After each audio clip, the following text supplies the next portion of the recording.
সেক্ষেত্রে আপনারা expressive OC দিতে পারেন।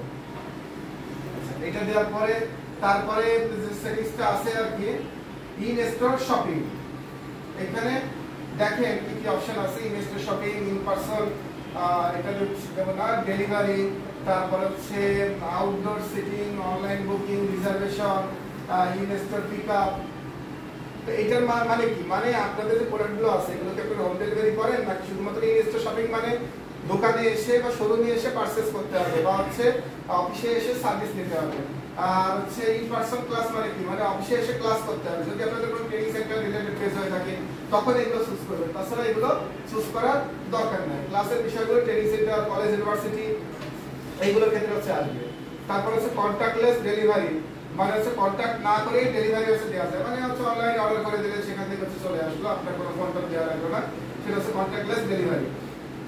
তারপরে অনলাইন বুকিং কি, অনলাইনে বুক করা যাবে কিনা। রিজার্ভেশন কি, রিজার্ভেশন মানে হচ্ছে বুকিং দেওয়া যাবে কিনা, আগে থেকে রিজার্ভ করে রাখা যাবে কিনা। তারপরে ইন স্টোর পিকআপ, স্টোরেশন পিকআপ করা যাবে কিনা। তাই এখান থেকে যেটা যেটা আপনাদের সাথে ম্যাচ করে সেটা দিয়ে আপনারা ওই বিজনেসের সাথে, আপনাদের ক্লায়েন্টের বিজনেসের সাথে যেটা ম্যাচ করবে সেটা দিয়ে এখানে সেভ করে দিবেন। আচ্ছা, এরপরে আছে কি, এরপরে আছে হচ্ছে আপনার delivery, online booking, reservation service. এরপরে আছে জেন্ডার।